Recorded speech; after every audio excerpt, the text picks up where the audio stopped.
Kalau mas orang Jawa selalu kalau hormat selamat malam, heran dia. Perhatikan orang Jawa. Selalu tangannya di sini, di bawah. Selamat malam. Orang Jawa itu menganut pepatah lama. Gimana?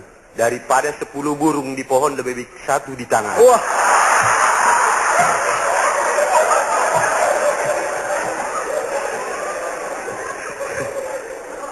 Ya. Siapa? Mana? Agam. Aku sudah nggak jadi Batak, Gam. Tadi siang aku menemukan Bapak Direktur, Bapak Yoni. Terus? Ada kan, Bapak?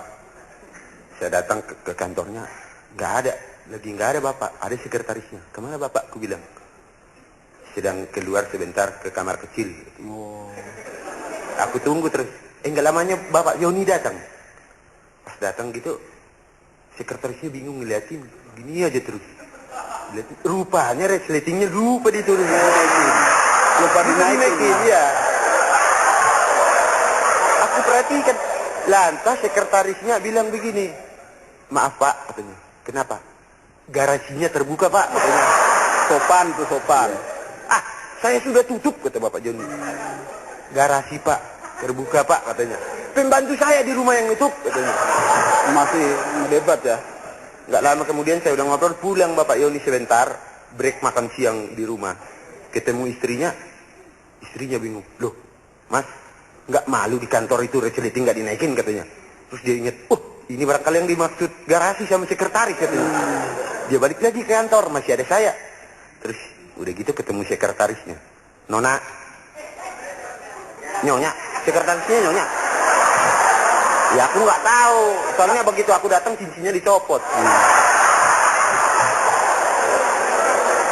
Dia bilang, Nyonya, tadi nggak lihat Mercedes saya di garasi, katanya. Sombong.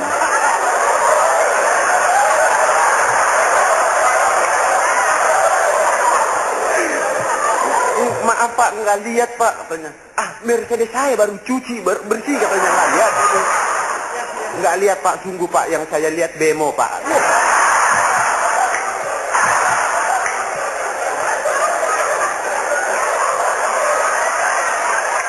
Mas,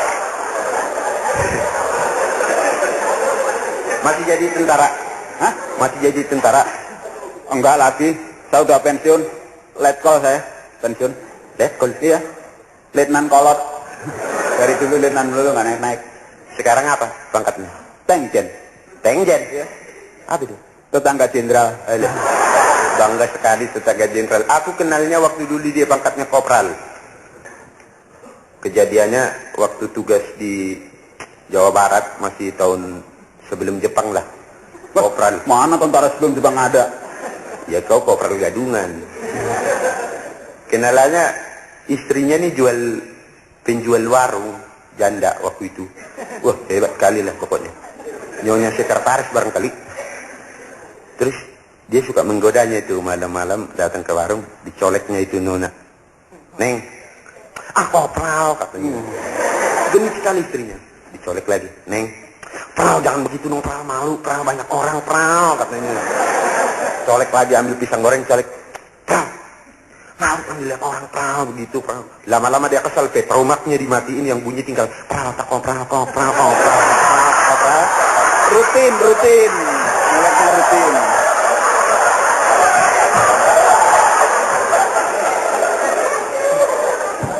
Ya, ganti ya. Asli Jawa. Hah? Ya asli. Makanya saya belakangan. Kalau orang Jawa itu kan selalu lambat. Pernah saya pulang ke Jawa, ke Yogyakarta ya, sekatenan. Saya lihat itu tentara Jawa diperagakan kembali. Itu Mauludan itu ya. Mauludan. Pameran kerajaan Jawa. Iya, zaman dulu tentara Jawa diperagakan kembali, tentara kok Jawa. Kan kalem ya. Wah, 1000 orang di lapangan di alun-alun, komandannya datang bawa tombak, tentaranya pakai tombak, sudah siap, disiapkan sama komandannya. Para tamtama monggo, klaturi siap. Itu tombaknya tuh ince. Tentara Jawa sih. Kalau tamtama monggo, klaturi majeng melampah, maju jalan maksudnya. Itu kayaknya dikibatkan gini. Set. tunggal kali. Wah, lambat sekali. Lama latihan perang-perangan. Waduh, latihan perang-perangan. Para tamtama awas ada musuh, gelar tikar dulu. Silo wedang ronde, musuhnya datang baru ambil panah. Amit ya, matanya tak panah. Keburu ditembak itu. Tapi kalau lihat restoran kayak gini saya ingat pengalaman saya. Udah orang Jawa mana pernah masuk ke restoran begini? Ini yang kayak orang Jawa tahu. Itu pengalaman saya di hotel. Hotel sini ini kan ada restoran di sana. Saya uang pas, mau makan enak nasi gorengnya saya makan. Nasi goreng pesan 1 piring. Wong di hotel ya, nasi gorengnya kan sedikit. Makan tek belum habis. Belum waktu mau habis saya masih lapar. Saya bilang, saya cari akal, saya panggil pelayan. Pelayan, sini. Kamu kurang ajar. Ini restoran kelas 1, kok ada lalernya nasi goreng? Dilihat ada lalernya. Oh maaf tuan, jangan bilang di sini ada laler. Nanti saya diganti lagi 1 piring, saya makan lagi. 2 piring belum kenyang, saya bengok lagi, saya teriak. Ini sudah bukan laler lagi, ini sudah kecoro. Lihat, kecoa. Dilihat memang ada kecoanya. Ini mesti bagian belakang kurang ajar. Baik tuan, nanti saya diganti 1 piring lagi, saya makan lagi. Sudah hampir 3 piring kenyang, sudah mau habis, sebelah saya nyolek. Mas, bagi lalernya saya juga mau nambah. Saya bawa laler dari rumah, saya taruh.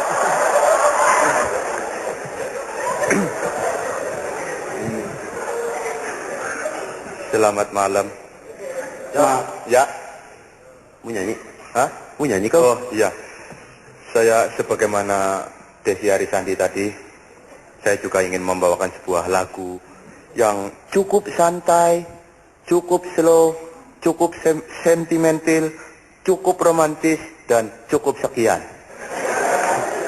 Anunya bagus ya? Apanya? Celananya. Wow, Pak Ijo terkenal kaya. Kayaknya apa sih? Katrina. Iya, Katrina kan murah. Di pasar Tanah Abang yang bakar cuma 300 1 meter. Masa? Enggak, ini bener. Ini saya ngomong soal bahan Katrina ya. Saya jadi ingat saudara saya kemarin meninggal. Begitu meninggal, saya suruh cari cepet-cepet itu kain kafan toh.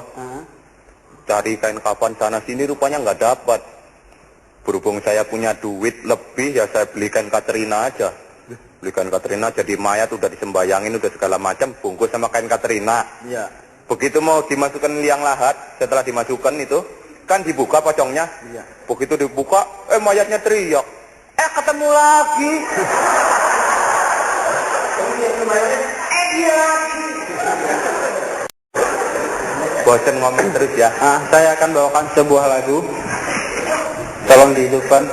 Ini saya kalau nyanyi sebetulnya nggak pernah diiringi sama gitar, diiringi tekap. Baiklah, akan saya bawakan sebuah lagu Kidung.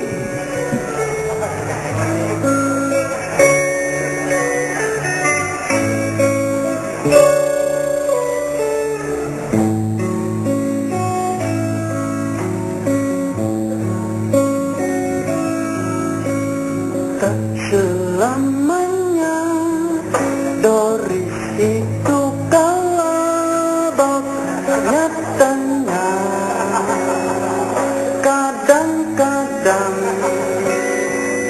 Doris film pelayan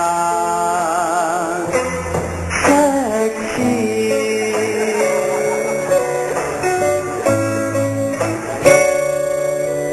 Hutan dan rimbanya, oh begitu lebatnya, membuat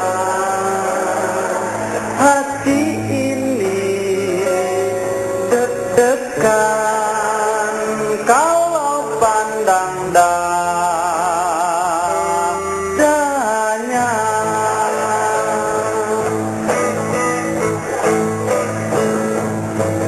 Bintangnya Doris, bintang gemini, aku tak tahu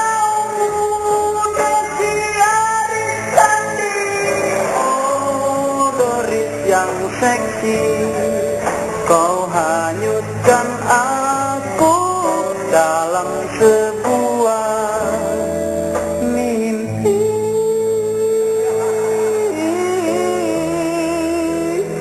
Basah deh tuh.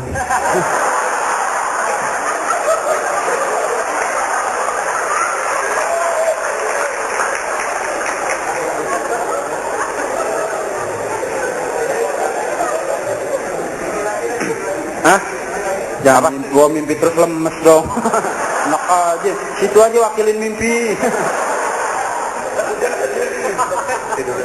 Tunggu, ada dari panitia berita panggilan untuk saudara Wijaya Jalan Senopati. Nggak tahu nih Wijaya dari panitia.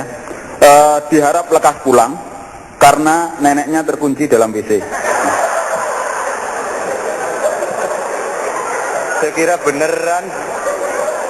Kurang ajar.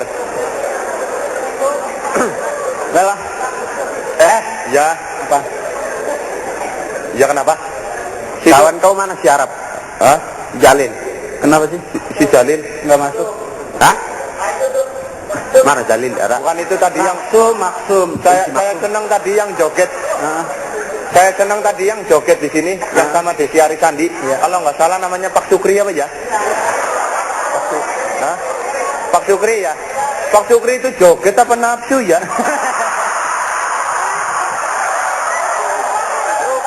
Sukri. Maaf Pak, maaf. Jangan disegat ya. Bener ya? wow jogetnya ngantengnya ngemeremetek kayak ini dah. Itu Pak Sukri itu ya dulu waktu jalan itu ya. Iya. Dia memang ahli joget dari mulai dangdut apa ya. Senengnya sebetulnya dangdut. Waktu jalan di kampung lihat ada orang nyetel transistor irama dangdut, dia ketok pintu, tok tok tok tok. Dibuka, ada apa Pak? Numpang joget Pak. Jogetnya hobi. Saya ngelihat Pak Sukri jogetnya mukanya sampai merah. Barang dibuka keles. Anu ya, Apa? Pak Sukri ini seperti teman saya. Siapa? Namanya nggak usah disebut lah, nggak enak. Iya. Nanti sama lagi. Ini dia udah meninggal soalnya. Iya. Oh, teman kamu. Iya. Kemarin ini meninggal. Rupanya dia masuk neraka. Udah kirim surat sama saya. Iya. Udah kirim surat dari neraka ke saya. Iya. Dia bilang, Cok, saya sudah sampai dengan selamat di neraka. Saya berhubung anak penggede dapat fasilitas. Oh, dapat dispensasi. Iya, dispensasi. Itu ceritanya begini. Jadi neraka itu kan ada sel-selnya, Mas. Iya. 1, 2, 3, 4 gitu ya. Iya. Dia boleh pilih itu. Jadi buka kamar 1, dia pilih. Dia di kamar 1 itu ada orang lagi dipukulin pakai besi panas, Mas. Iya. Waduh, dia bilang enggak enak, sini sakit. Nggak jadi kamar 1, buka kamar 2. Malaikat buka kamar 2, dia lihat ada orang lagi di sate, ditusuk dari ujung kepala sini sampai daerah Tahiti sini, Mas. Diputer aja. Iya. Kambing guling ya. Di situ iya seperti kambing guling. Di situ sakit, nggak jadi kamar 3. Begitu kamar 3 dibuka, wah ini rada enakan, Mas. Orang semua lagi pada direndam segini, Mas, sebatas leher.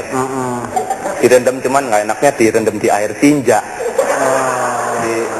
Air tinja itu. Dia pikir, wah daripada sakit mendingan di sini bau-bau dikit nggak apa-apa ya. Ya deh saya di sini. Oh, dia masuk ke situ. Nyelup gitu ya, sebatas leher. 5 menit kemudian bunyi bel. Neng. Ya, waktu istirahat sudah selesai. Sekarang silakan nyilam kembali. Bayangin itu nyilam kok di air tinja. Teman saya juga ada itu. Kalau ini pekerjaannya lain. Begitu mati, brek, rupanya di dunia itu memang pekerjaannya yang rusak-rusak. Iya. Masuk ke neraka juga. Temennya Sukri tadi ya. Masuk neraka. Begitu masuk neraka, di depan kan ada tim screening. Iya. Malaikat 1, malaikat 2, malaikat 3. Kalau di sini ya Pakop Anukom Kamtip lah gitu ya. Screening gitu ya. Pas di screening, oh, terus ditanya, pekerjaan di dunia apa? Germo. Nggak bisa bohong kalau di sana. Di dunia kerjanya apa? Nih malaikat tanya. Germo, Pak. Terus malaikatnya celingak gitu. Deketin, ada yang baru nggak? Padahal malaikat. Ini ya. Udah jangan cerita yang udah nggak ada, itu orang udah out, jangan diceritain. Iya. Cerita yang masih ada aja. Kenapa? Si Sukri kan orang Jawa. Iya. Sunda dia. Sunda. Siapa? Oh Madura, iya pokoknya orang-orang daerah sana lah. Waktu lebaran, ini susah memang kalau orang Jawa nih nyusahin pemerintah. Kalau lebaran mesti nyediain berapa kereta tuh. Shit. Capek jadi orang Jawa, lebaran pulang desek-desekan aja. Saya juga lagi nunggu di stasiun, waktu itu ramai sekali. Tahu-tahu Pak Sukri datang. Mas, dia tanya sama saya, kereta yang ke Surabaya jam berapa? Saya bilang, jam 6. Kalau yang ke Solo jam berapa? 4:30, aku bilang. Ah, kereta yang datang dari Bandung? Sebentar lagi jam 4. Oh, yang liwat Jogja ke Surabaya jam berapa katanya? Saya bilang, 6:30 itu terakhir. Mas mau kemana sih? Saya bilang, enggak, saya cuma mau nyebrang katanya.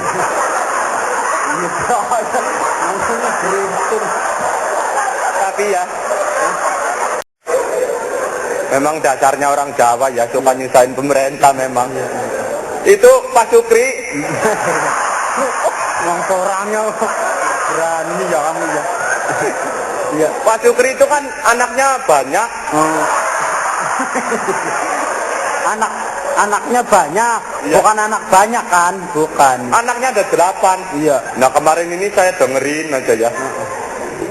3 bulan yang lalu, istrinya bilang, Mas, anak kita udah kebanyakan, saya udah capek melahirkan lah.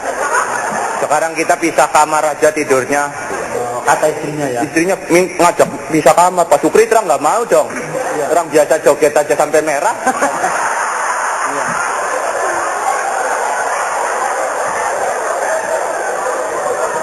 Diajak pisah kamar nggak mau. Akhirnya istrinya bilang begini, oh masa kamu nggak bisa pisah kamar? Sedang Pak Sastro ini orang sebelah, orang yang pecandu ngerokok, nikotin, padahal itu bisa berhenti ngerokok. Dia bilang itu. Akhirnya dia nggak mau kalah, set sama Pak Sastro. Gengsi. Iya gengsi. Iya deh. Memang sehari 2 hari memang masih gelisah ya. Wong namanya dingin. Jadi dilanjutkan terus, dilaksanakan terus setelah 3 bulan.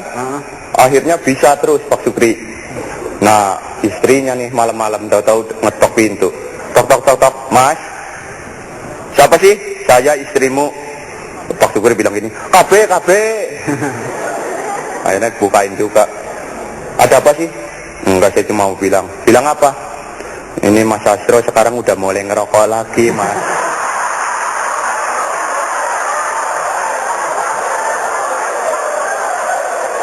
Enggak tahan. Wanita memang susah tahan. Pasti cuma mau bakal ngajak joget aja deh. Cok, kemarin aku jalan-jalan dengan si Sukri. Ketemu kawan lama Insinyur Bowo. Mana Insinyur Bowo? Ada? Nah itu, Insinyur Bowo. Gimana kabar? Aku bilang, baik. Apa kerja sekarang? Aku habis ikut pameran di Jepang. Apa yang kau ciptakan? Aku menciptakan satu buah mesin cuci 25 watt. Bayangin mesin cuci cuma 25 watt. Lantas dites di Jepang sama perusahaan Sanyo. Dimasukkan sapu tangan, 1 menit sapu tangan sudah keluar kering terlipat. Dari perusahaan Sharp. Masukkan satu kos kaki, 1/2 menit keluar kering kos kaki. Mitsubishi masukkan lagi serbet. Keluar lagi 1/2 menit. Aku ikut ke Jepang. Aku penasaran, aku masukkan itu mesin cuci 1 celana blue jean sama 1 spray. 1/2 menit, 2 menit, 10 menit, setengah jam, 1 jam, belum keluar juga. Aku buka itu mesin cuci, ada lampu 25 watt sama Insinyur Bowo sedang mencuci di dalam. Hasil komputer.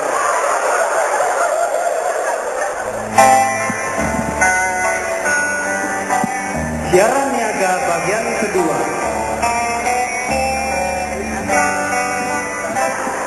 Morfin, aman bagi serangga, membunuh semua manusia. Harum baunya, mengkilat lagi bijinya. Duren.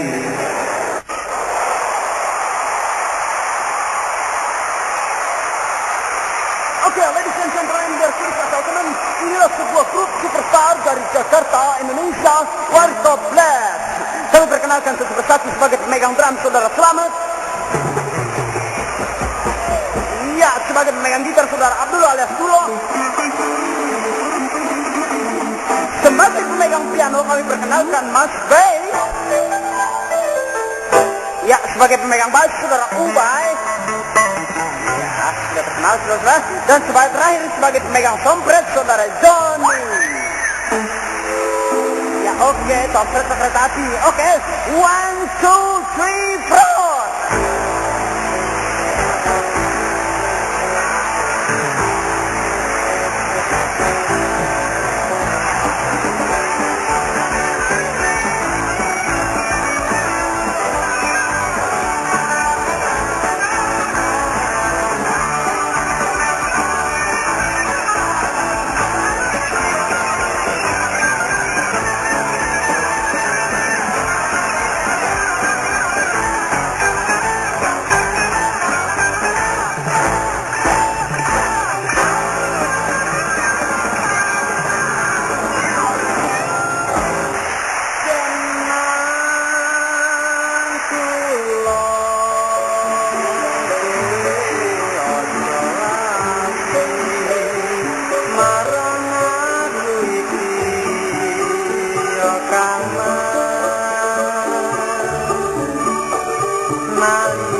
Nandang susah sapa sing antan kanthi Bang Joni dek semono aku tetep preso lan tetep setia yo kamase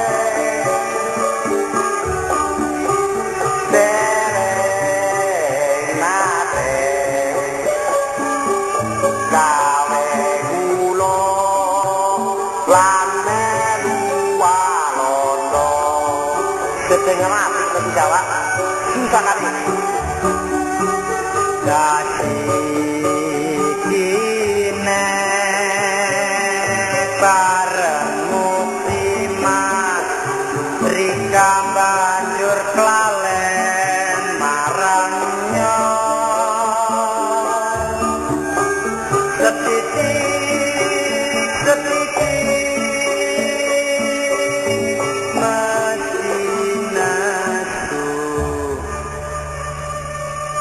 terus ngajak gebrek aja kaya kue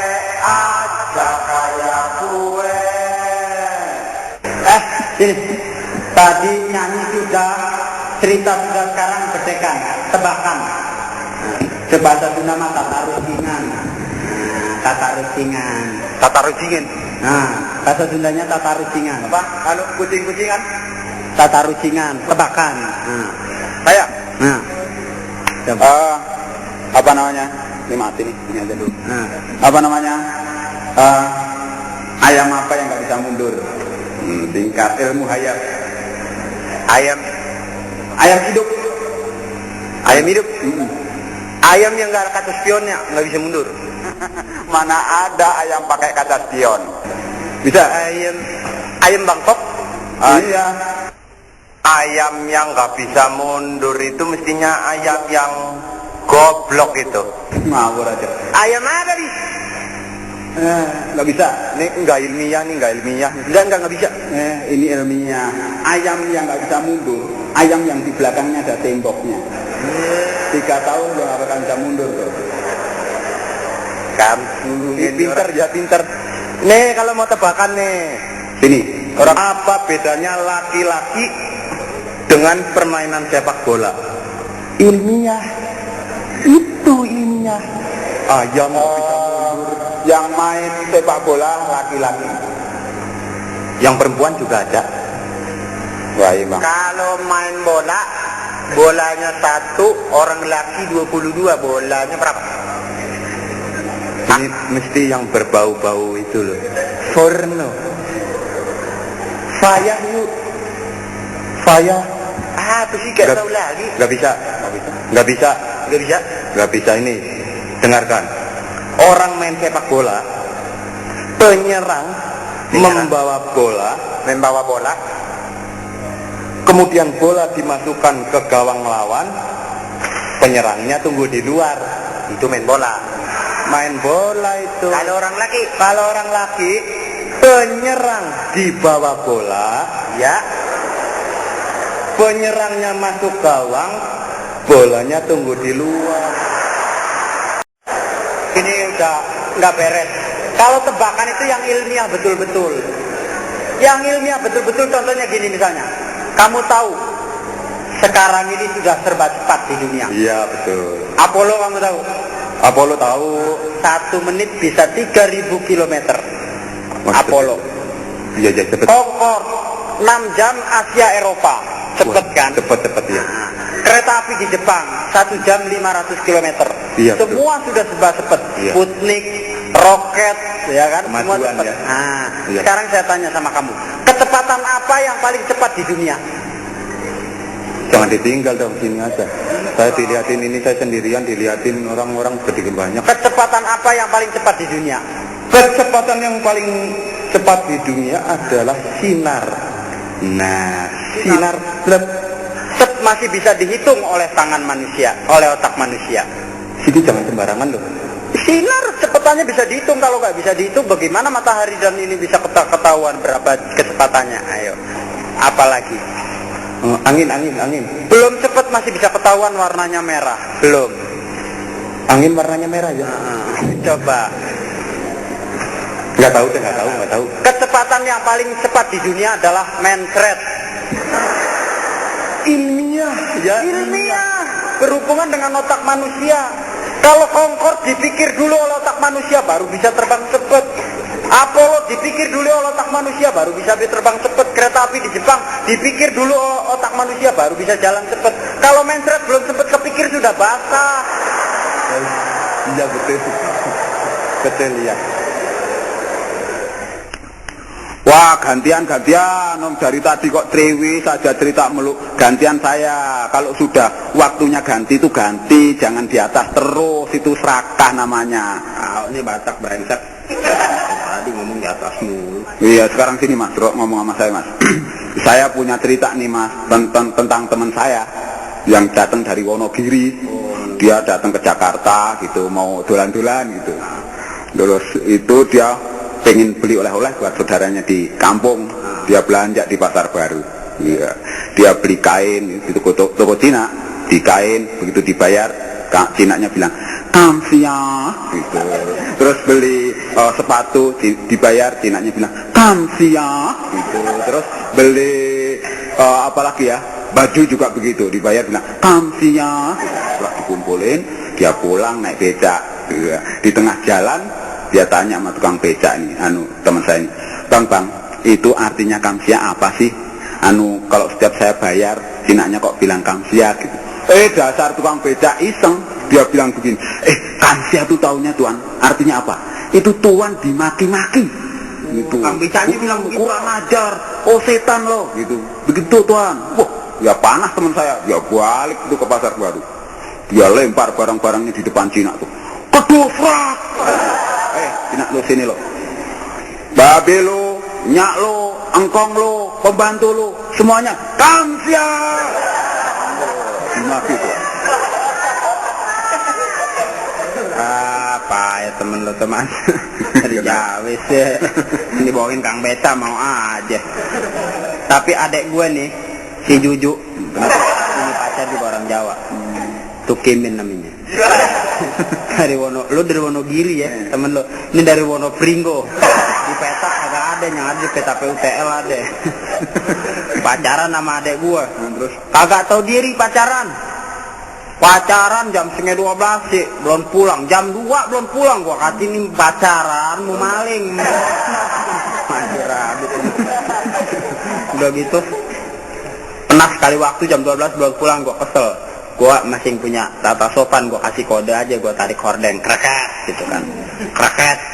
Dia berdiri, gua pikir mau pulang, pacarannya pindah dia kebon. Kayak horden kagak ditarik, Madera. Gua bilang, wah gue itu gua diikutin di kebon nih, gua intip, gua takut adek gua udah apa-apain, maklum zaman sekarang ya enggak.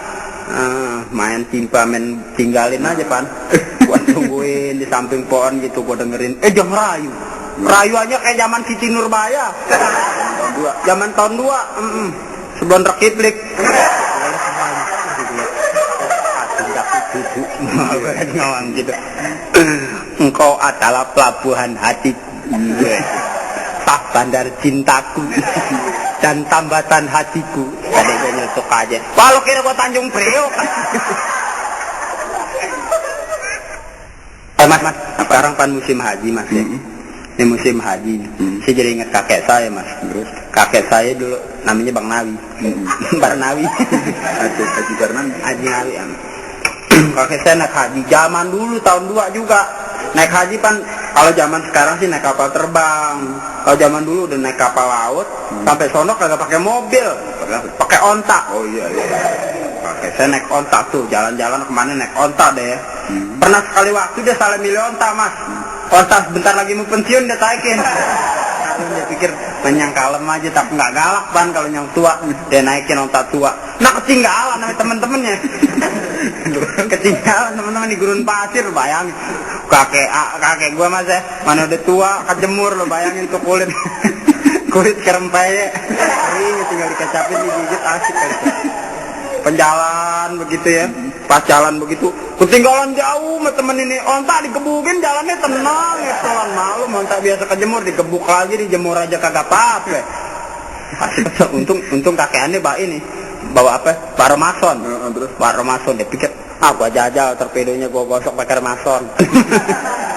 Dia turun ya, diambil Remason dari bungkusannya, gua gosok dong. Gosok. Lo tuh ontak. Kakek aneh belum sempet naik, ontaknya udah kabur. Lari kencang banget. Belum tau, diuber sama kakek aneh, nggak kena. Ontak kepanasan, dia lari aja. Pas dia lari gitu, nggak kubur-ubur, kakek aneh pikir mah dirabit nih. Tadi perasaan digosok torpedonya pakai apa? Pakai Remason bisa lari. Wah dia coba deh, gue juga pegang, gue rasa gue juga bisa nih. Dia ambil Remason, dia gosok torpedonya sendiri. Bukannya dia lari, dia kelojotan di tengah gurun. lari mundur. Larinya mundur, aduh payah. Pas gitu, kakeknya pulang naik haji nih. Pulang naik haji, kon disambut. Lo tahu dong kalau orang-orang Betawi, orang mana, kalau naik haji yang naik hato, yang nganterin 3 bus, 2 truk, amin 6 kol. Halim penuh, Tanjung Priok penuh zaman waktu itu. Hajinya cuma 2. Hajinya cuma 2 pelan, yang nganterinnya 2 kampung. Mohon berkah katanya. Masuk begitu turun dari kapal laut, yang nyambuk kan ada kali 2016. 2016 disambut. Waduh, maklum gembira kan, kakek aneh dipeluk, dicium, yang meluk 2016. Yang keluarga aja nggak bagian meluk, dipeluk, dicium, sampai kelar dipeluk kakek aneh bukannya baik malah dia mampus.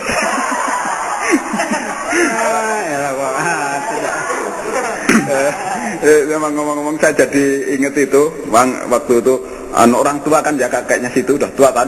Udah tua. Saya inget ketemu di pasar burung gitu. Kakek. Dia mau beli burung, nggak tahu beli sama orang Jawa atau orang apa itu. Dia bilang burung beo yang mau dibeli. Wah, burung beo bagus, di atas ditaruhnya gitu. Terus kakinya 2 gitu dikasih tali. Iya. Tali kaki kanan dikasih tali hijau, kaki kiri dikasih tali kuning gitu. Nah, terus kakek itu tadi tanya sama tukang beonya. Ini beo berapa harganya? Wah, ini harganya 30 juta. Wah, ilah, malah amat. Apa istimewanya? Istimewanya, kalau ini tali hijau yang kaki kanan ditarik, beonya bilang yang sopan-sopan, aduh selamat pagi, manis sekali, cakep gitu, ngomongnya yang sopan-sopan gitu. Terus kakeknya itu tadi tanya, kalau yang kaki kiri yang kuning ditarik, ngapain? Oh, beonya ngomong maki-maki, kurang ajar, babi setan loh gitu.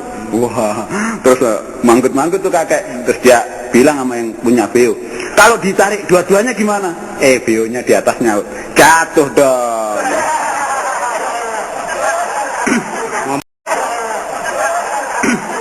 soal jatuh jadi saya ingat ada orangnya ini yang mau bunuh diri. Oh, gimana? Di pinggir kali. Itu bunuh diri, rupanya dia susah hidup, semua barang pada putus asa, barang naik segala macam, dok kagak gaji tetep, beban dok susah hidup, pikirannya bagaimana ya. Akhirnya dia pikir aku bunuh diri aja, dia ambil jalan singkat supaya nggak jadi pikiran dia. Tuh bunuh diri. Dia ambil itu apa itu bubuk petasan, dia taruh di badannya. Oli dulu, terus kasih bubuk petasan badannya. Kasih bubuk petasan, dia ambil pistol, ditaruh di lehernya, dia naik ke pohon.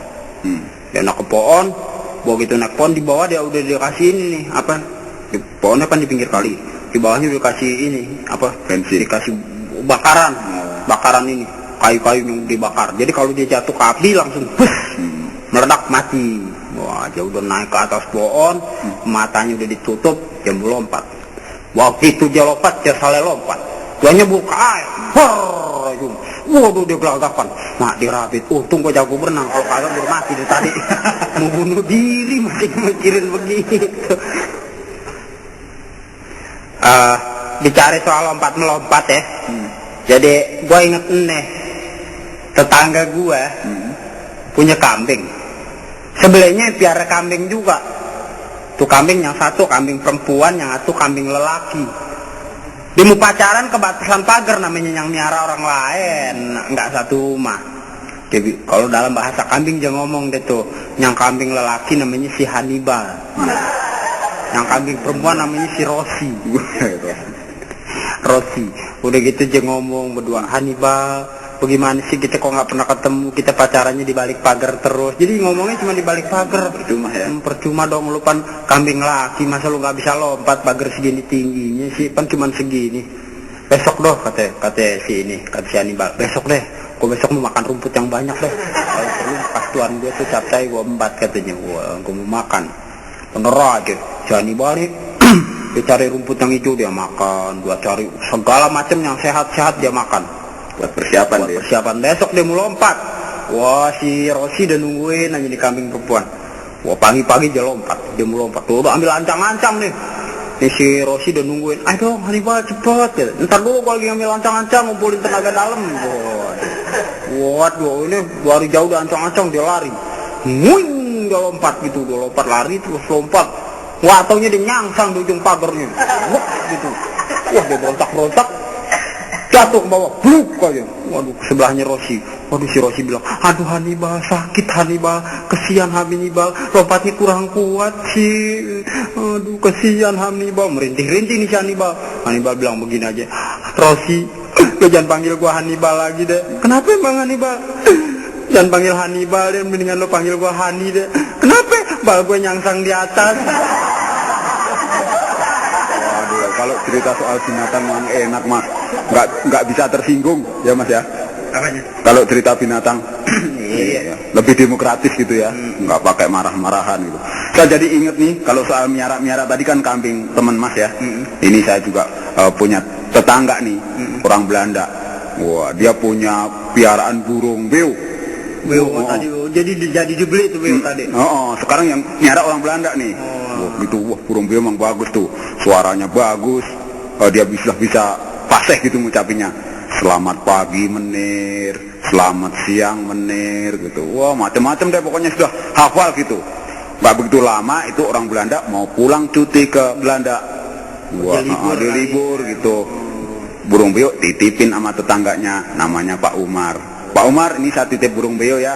Saya mau pulang dulu ke Belanda. Iya baik tuan, katanya. Gak begitu lama, sudah 6 bulan berlalu, Belandanya pulang ke ini Indonesia, balik gitu, mau kerja lagi. Terus mana burung beonya? Ini tuan, dikasih. Begitu dikasih, ditungguin sama Belandanya. Ini burung beo kok nggak bunyi-bunyi ya katanya. Gak begitu lama kok setiap pagi bunyinya cuman gitu aja tuh bunyinya setiap pagi. Wah, ini kok kagak bisa ngomong selamat pagi lagi? Nggak bisa ngomong selamat pagi lagi. Wah, ini jangan-jangan dipotong nih lidahnya nih katanya. Dia tanya sama Pak Umar, Pak Umar,